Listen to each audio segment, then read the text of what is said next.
আগামী ২৬ সালের নির্বাচনে জনগণ ধানের শীষ প্রতীকে ভোট দিয়ে বিএনপিকে আবারও ক্ষমতায় আনবে বলে মন্তব্য করেছেন Chittagong city mayor doctor Shahadat Hossain. গতকাল বিকেলে নাসিমন ভবন দলীয় কার্যালয়ে মাঠ প্রাঙ্গণে বাংলাদেশ জাতীয়তাবাদী শ্রমিক দল যুব কমিটির চট্টগ্রাম মহানগরের আয়োজনে বিএনপির ৪৭তম প্রতিষ্ঠা বার্ষিকী উপলক্ষে আলোচনা সভায় প্রধান অতিথির বক্তব্যে তিনি একথা বলেন। বিদেশ থেকে বসে বাংলাদেশ জাতীয়তাবাদী দল সহ বাংলাদেশে ১৬ কোটি মানুষকে সংগঠিত করেছেন, উনি হচ্ছেন দেশ নায়ক তারেক রহমান।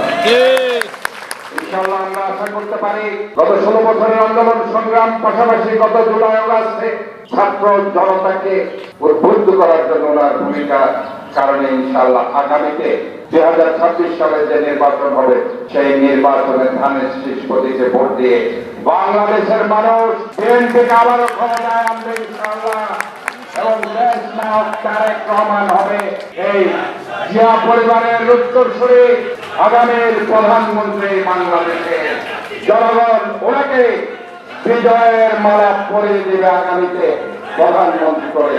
এই আশায় আমরা ভোট পেতে আছি।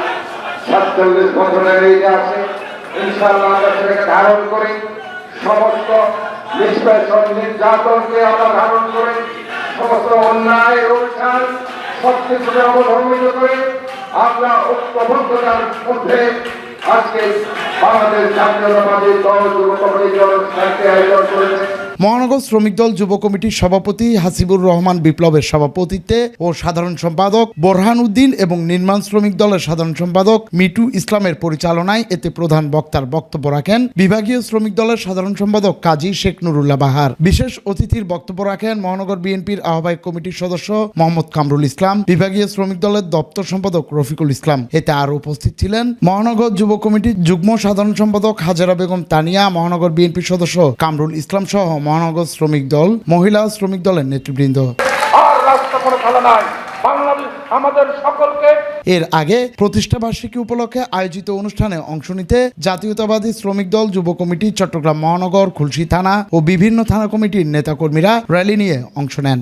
আমরা বলতে চাই, আমরা জাতীয়তাবাদী শ্রমিক দল সবসময় জাতীয়তাবাদে বিশ্বাসী করি এবং জাতীয়তাবাদী দলের সাথে জড়িত আছি, বিএনপির সাথে আছি, সবসময় থাকবো।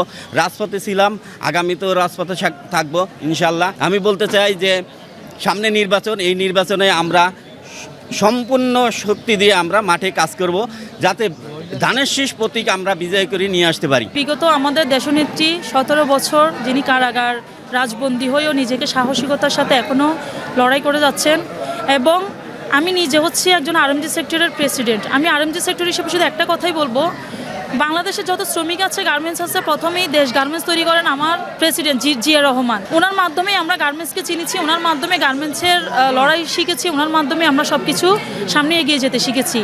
তো আমি একটা কথাই বলবো, আমাদের বেতন ভাতা ছুটি এবং যত সুযোগ সুবিধা আছে আমরা সব কিছুর জন্য বর্তমান যে সরকার আমাদের সামনের দিকে আসবেন, আমাদের দেশনায়ক তারেক রহমান যিনি আমাদের বর্তমানের প্রধানমন্ত্রী হিসেবে আমরা তাকে দেখতে চাই, আমরা তার কাছ থেকে সব কিছু আশাবাদী করব এবং আমাদের মেয়র যিনি শাহাদাত ভাই আজকে উপস্থিতি আছেন তার কাছে শুধু একটাই আশ্বাস করব, আমাদের যত যাবতীয় খুঁটিনাটি সমস্যাগুলো আছেন এবং শ্রমিকদের যে দাবিগুলো আছেন উনি যেন সেগুলা কারো মাধ্যমে তুলে ধরেন এবং আমাদের সেই দাবিগুলো আদায়ের জন্য যেন উনি আমাদের পাশে থাকেন। আমরা যারা শ্রমিক দল করি তারা শ্রমিকের জন্য খাটতেছি এবং আমাদের এই শ্রমিকদের ব্যাপারে যেন সরকার সুন্দরভাবে আমাদেরকে দেখে। শ্রমিক বাঁচলে কিন্তু দেশ বাঁচবে। আমাদের জিয়াউর রহমান একজন শ্রমিক ছিল, এই সংগঠন তৈরি হয়েছে জিয়াউর রহমানের হাত দিয়ে। আমি আহ্বান জানাবো যে সকলকে এই শ্রমিকের বেলায় আসলে যেন কোনো কিছুর ব্যাপারে গরমিশু না করে।